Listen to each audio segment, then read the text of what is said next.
안녕하세요. 대구 휴먼심리치료연구소 정신분석 전문가 황재익입니다. 이번 영상은 나는 나와 사이가 좋은가라는 주제로 얘기해 보겠습니다.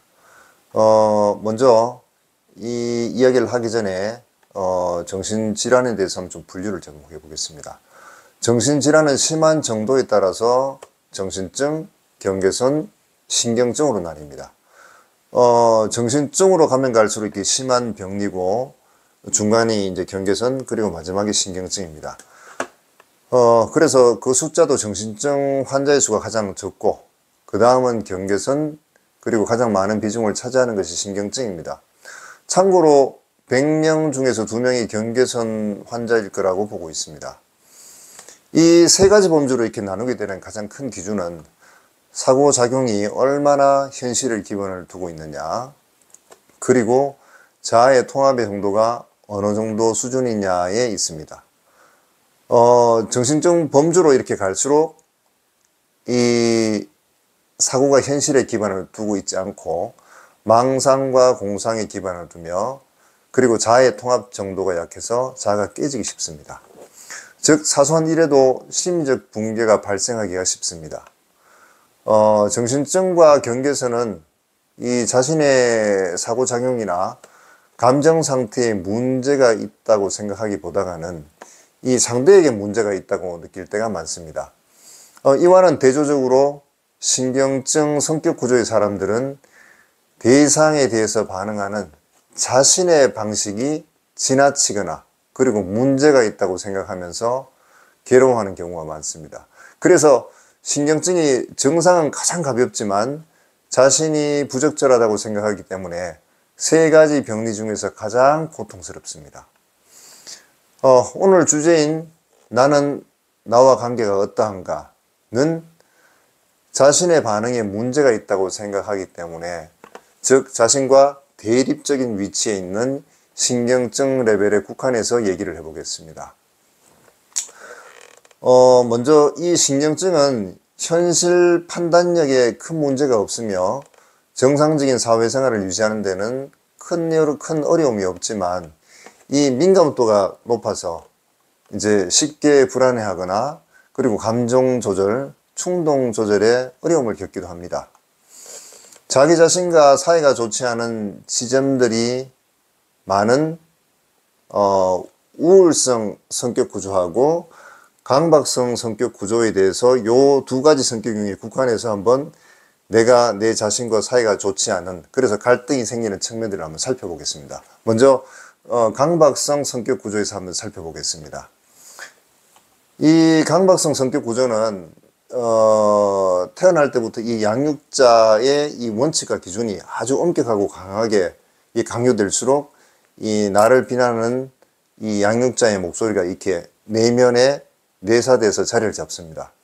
이렇게 되면 자기 자신을 비난하게 되는데 이런 자아의 한 부분을 이 앞선 영상에서 초자아라고 우리가 얘기를 했습니다.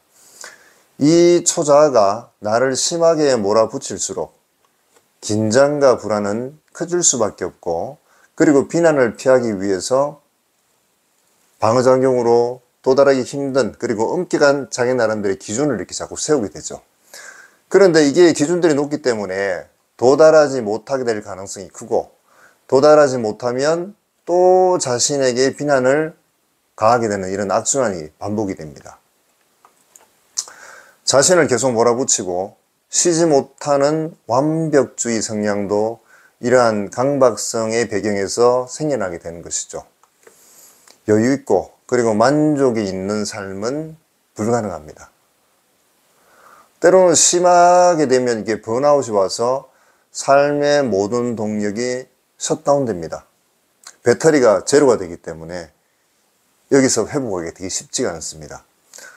그리고 결정장애도 마찬가지로 강박성 성격 구조에서 기인합니다. 어떤 결정이 되든지 간에 타인과 심지어는 자기 자신에게조차 비난을 받지 않도록 최선의 결정을 해야 하기 때문에 결정은 너무나도 힘든 과정이 되어버립니다. 이 강박적인 사람의 기본적인 갈등은 통제당하는 것에 대한 분노 그리고 비난받거나 처벌받는 것에 대한 두려움 사이의 갈등입니다. 누군가 나를 통제하면 무척 화가 나지만, 하지만 제가 앞에서 말씀드렸듯이 어떤 기준이 높다고 했죠. 그래서 화를 내면 안 된다. 화를 내면 나는 좋지 않은 사람이라 하는 이 도덕적인 기준도 매우 높기 때문에 화를 내게 되면 그 기준에 위배되어서 죄책감이 일어나서 이러지도 저러지도 못하게 되는 것이 바로 강박이죠. 그래서 자신의 분노의 감정을 차라리 못 느끼게 아예 격리를 해서 이 충돌을 막는 방법을 택하게 되는 것이죠. 그렇지만 이 분노의 감정 혹은 억압된 감정은 해소되지 못하고 그것이 강박적 행동으로 삐져나오기도 합니다. 감정을 격리하기 위해서 지나치게 이성적인 측면과 지적인 측면을 이렇게 강조하게 되고 자신의 감정은 그에 따라서 표현되어서는 안 되는 하찮은 것이 되어버립니다. 자기의 감정을 돌보지 못하는 것이 되어버리죠. 이런 눌린 감정은 겉은 조용하지만 활라산처럼 마음속에 강박적 사고 혹은 강박적 행동으로 분출을 노리고 있습니다. 한 가지 좀 더 보태서 얘기하면 정신분석에서는 이 강박성은 유아의 배변 훈련과 밀접한 관계가 있다고 보기도 합니다. 양육자로부터 통제당하고 판단당하고 일정에 맞추어서 볼일을 보라고 요구받는 첫 번째 경험이죠.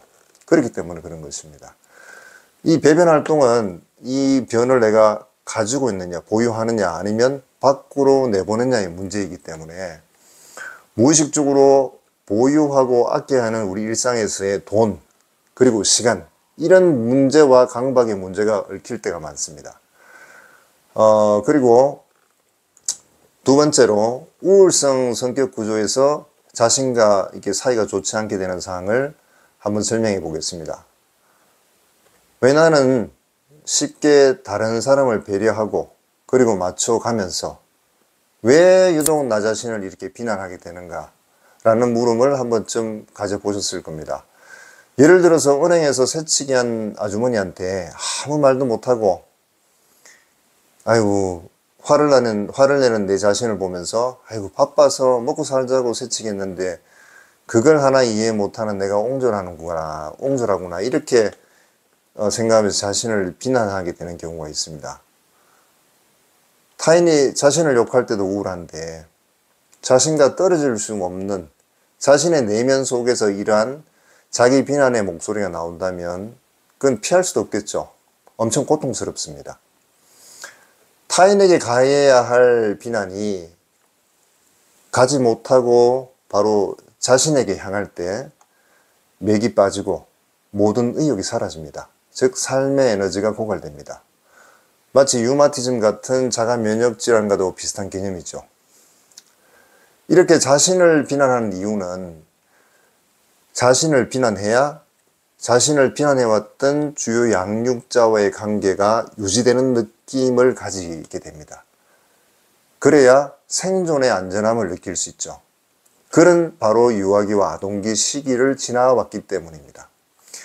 이 시기에 양육자가 나쁘다고 생각이 되면 자기를 둘러싼 세상 전체가 나쁘다고 느껴지기 때문에 차라리 작은 내 자신이 나쁘다고 생각하고 그럼으로써 내 자신만 통제하면 모든 문제가 해결된다고 생각하기 때문에 그런 일련의 과정들이 반복되면서 자신이 나쁘다고 생각을 하게 됩니다.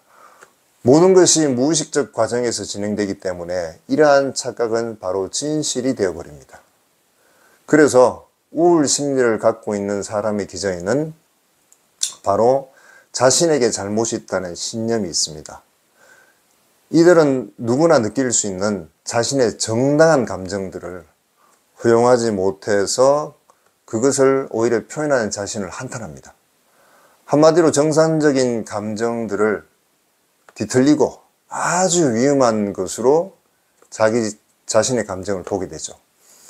그래서 우울 성향의 사람들은 상대방이 사정이 있어서 거절을 할 때 자신이 부적절하고 그래서 거절당해 마땅하다고 생각합니다. 내게 나쁜 일이 생기는 것은 내가 다 그럴 만한 사람이기 때문이다 라는 신념이 우울한 성격 구조의 사람들의 일관된 주제입니다. 우울한 사람들은 언제라도 자신에 관한 최악의 평가가 올지도 모른다고 생각하기 때문에 비난에 긴장하고 비난에 매우 민감합니다. 사람들이 자신의 약점을 조금이라도 언급하면 다른 것은 다 듣지 못하고 기억하지 못하고 오직 그 부분만을 계속 마음속에서 되새기면서 고통을 반복합니다. 자신과 사이가 좋지 않아서 고통받는 경우를 앞에서 이 우울성 성격 구조하고 강박성 성격 구조에서 살펴보았습니다. 그러면 이제 문제는 이 고통에서 벗어나기 위해서 우리는 어떻게 해야 되느냐. 첫 번째, 먼저 자신을 부적절하게 보게 된 이유를 알아야 됩니다. 어렸을 적에 양육자의 거절과 상실의 경험으로 인해서 자신을 비난하게 되는 과정을 반복했기 때문에 나타난 잘못된 믿음의 결과라는 사실을 알아야 됩니다. 앞에서 설명했던 이런 원리 자체, 이론 자체가 바로 첫 번째를 이해시키기 위한 저의 설명이었습니다. 두 번째, 일상에서 자기 비난의 상황으로 빠져들 때 그 순간에 자기 자신에 대한 비난의 감정을 알아차리는 것이 중요합니다. 마치 제3자가 옆에서 보고 있는 것처럼 알아차리면 더 깊은 비난으로 들어가는 것을 멈추는 데 도움이 됩니다. 감정이 일어나는 초반에 불이 붙는 그 시점에 그 감정을 조절하는 것이 그 감정이 불타는 격정으로 빠져드는 것을 막을 수 있는 것이죠. 제가 이번 영상의 제목을 나와 나의 관계라는 이런 제목으로 정한 것도 자신을 제3자처럼 객관화하는 과정이 감정에 빠져드는 것을 막는 데 도움이 되기 때문입니다. 첫 번째 과정으로 먼저 자기 자신을 이해하고 그래서 자신을 받아들이고 두 번째 감정으로 격한 감정으로 진입하는 것을 조절하게 되면 자신에 대한 비난의 목소리를 내는 초자아의 엄격함을 순화시킬 수 있어서 자신과의 관계를 회복할 수 있습니다. 오늘은 나와 사이가 좋은가, 나는 나와 사이가 좋은가라는 주제에 대해서 얘기해 보았습니다. 엄격한 초자아가 인상 좋은 동네 할아버지처럼 관대하고 따뜻한 조언을 해주는 좋은 관계로 이 나와 관계를 맺어서 나의 마음이 쫓기지 않고 편안하시길 바랍니다. 감사합니다.